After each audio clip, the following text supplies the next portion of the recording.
Alright, here we go. Back again. Back again. Alright, and yep, today is Friday, so it's the Friday Fix. Alright, and this is me covering stories from the news that have happened through the week, of course. And to get straight into it, and this is episode 7, just to note, we will start off with something local to me, which is this lady here. And this is, of course, Nicola Sturgeon.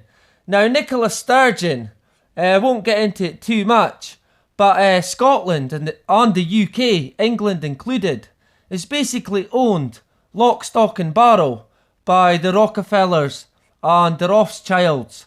And it's something we will get into another time.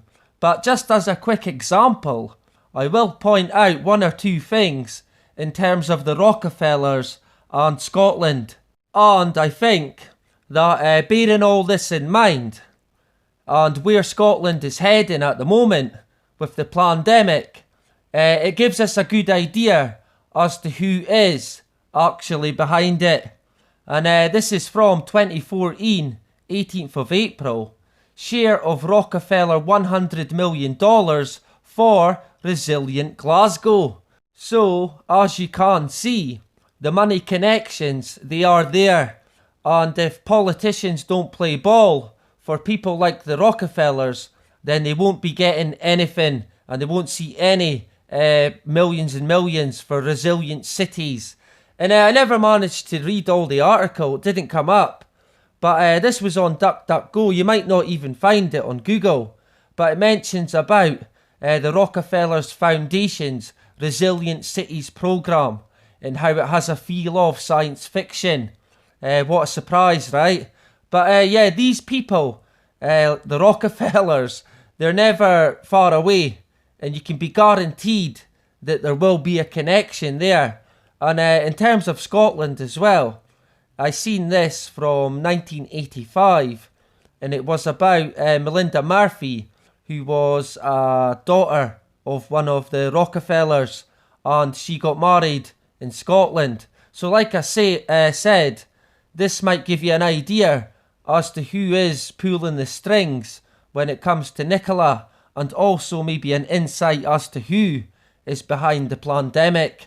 Anyway, we will get back to the Rockefellers another time, but jumping back to Nicola, and this is from the BBC 22 hours ago.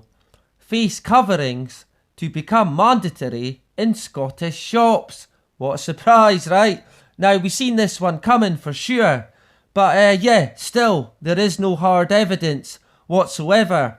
And if you look on Google, it basically tells you that face masks offer no protection whatsoever. Right, so what is it all about really? And we'll get back to that another time. But also in Scotland, they are relaxing the lockdown at the moment.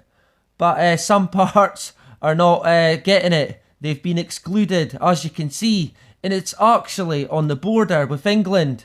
Now, I reckon we may see a temporary border put in place.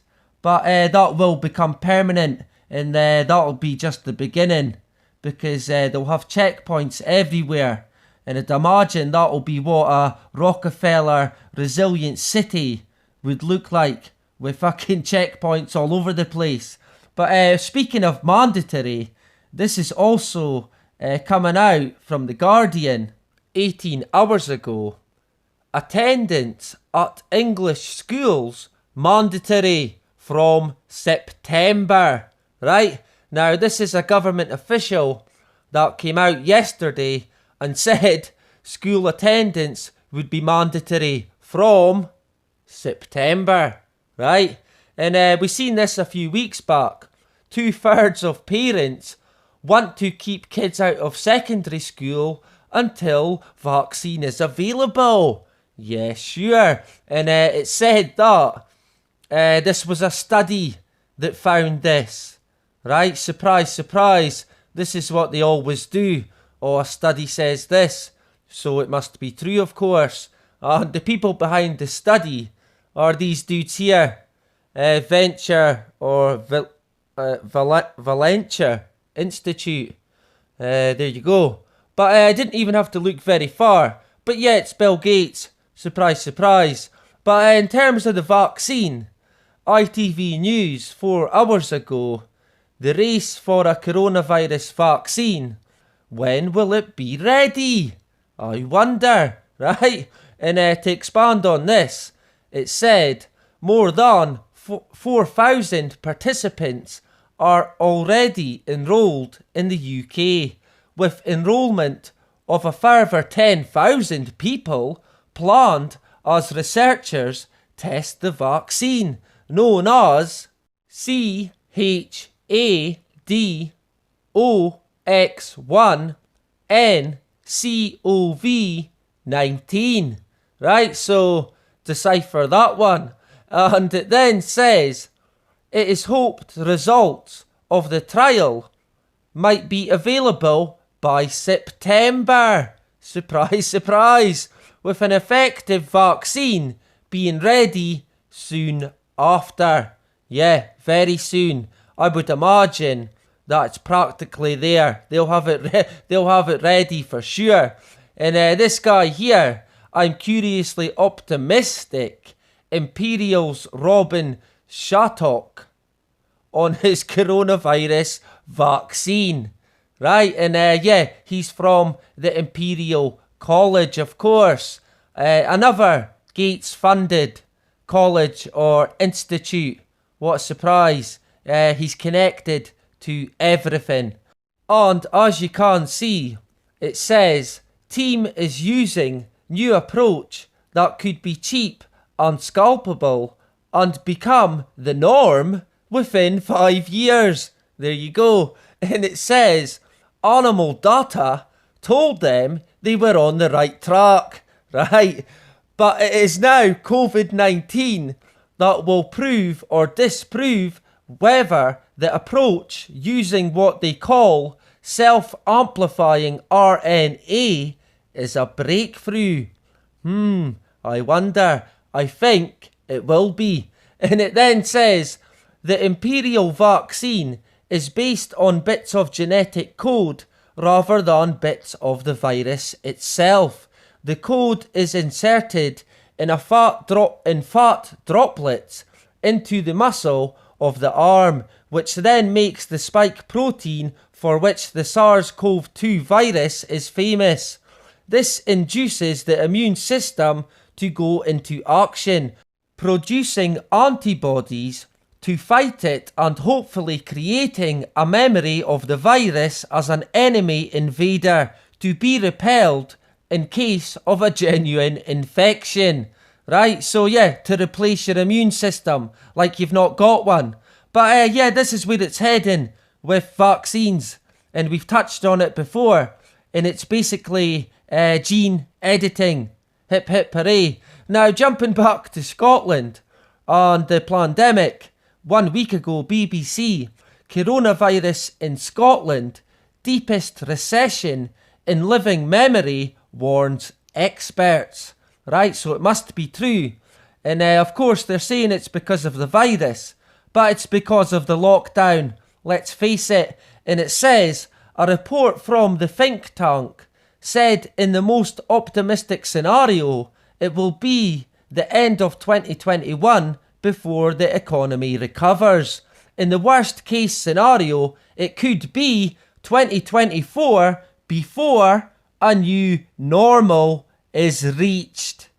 Right? And yeah, I got a bit angry when I read that one. But yeah, this is the way it's going. Unfortunately, this is where we are.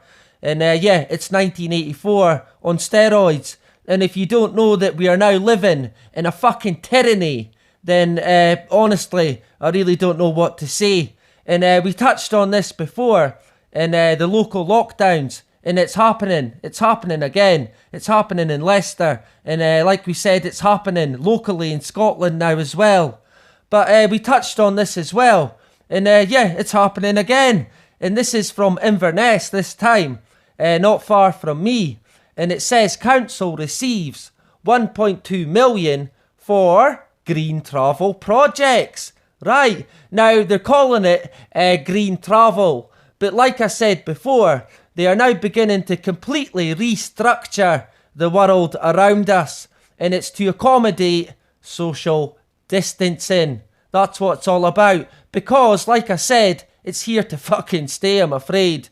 In other news, and then sticking with COVID, 15 hours ago, Sky News, UK should prepare for the worst in A&Es if no COVID-19 vaccine by winter. Wow. So talk about the fear campaign. That's what that is. And of course, it's an expert from Oxford University. And I seen this tweet and I seen the video it's referring to. And it's about Bill Gates literally said the second wave will get everyone's attention, and started laughing. Yeah, he started fucking laughing, alright. The man is fucking evil, for sure. And yeah, I'm sorry for swearing, but there you go. And in other news as well, this lady here, Maxwell, she has now seemingly been arrested and charged by the FBI. So our good friend Prince Andrew will now be fucking shitting it for sure.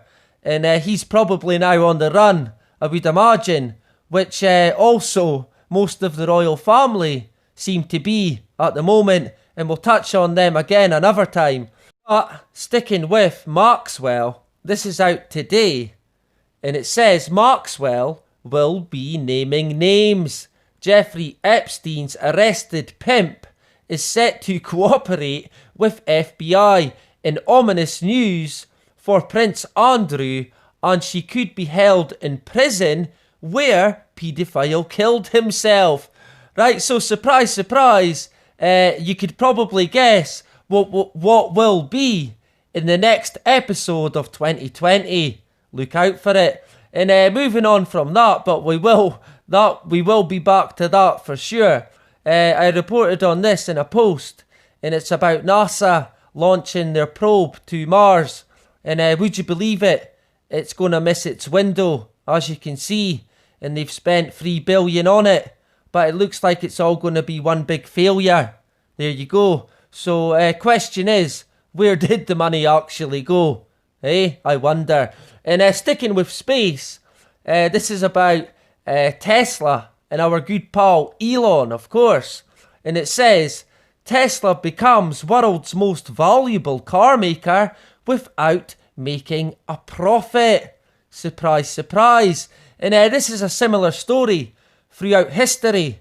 These companies, they don't even make a profit, but they're the most valuable.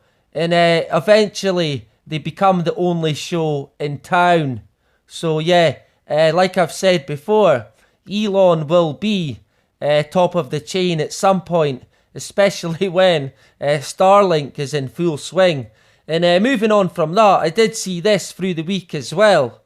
And it is about the UK. And it says UK will open citizenship path for 3 million Hong Kong citizens in retaliation to security law. Right, so it's not just to help people, it's in some sort of retaliation. And then today, or yesterday, sorry, this came out of The Guardian. China threatens retaliation against UK for offer to Hong Kongers. So, what's going to happen there? Are we going to see a war? And I'm sure everyone's seen this. This was a couple who in America stood outside their home. The husband had a rifle and his wife had a handgun. And as you can see, this person tweeted, if my marriage doesn't look like this, I don't want it. Right? And you can understand why. And a lot of people laughed. And I would imagine that they wouldn't be laughing if the protesters roll up outside their house next time and they haven't got a gun or any protection. I'm sure they won't be laughing then, right? But I did see this as well in terms of 5G 21 hours ago, The Telegraph. Why the father of the internet is worried about 5G. what could it be? And this is, you have to subscribe to this, but I'd rather jump off a bridge. But you can see that it says, the father of the internet fears 5G networks will erode consumer privacy because they are designed to give telecommunication providers much more control over how we use the World Wide Web. Damn straight, because it will be complete control for sure. Anyway, that is it for this week's edition of the Friday Fix. And I will be back possibly tomorrow, right? Or if not, definitely Sunday for Meme of the Week and last week's winner. So if you've not voted, then remember to put your vote in. And this is the video here. And yeah, I'll link it in. And that is about it. Bye bye.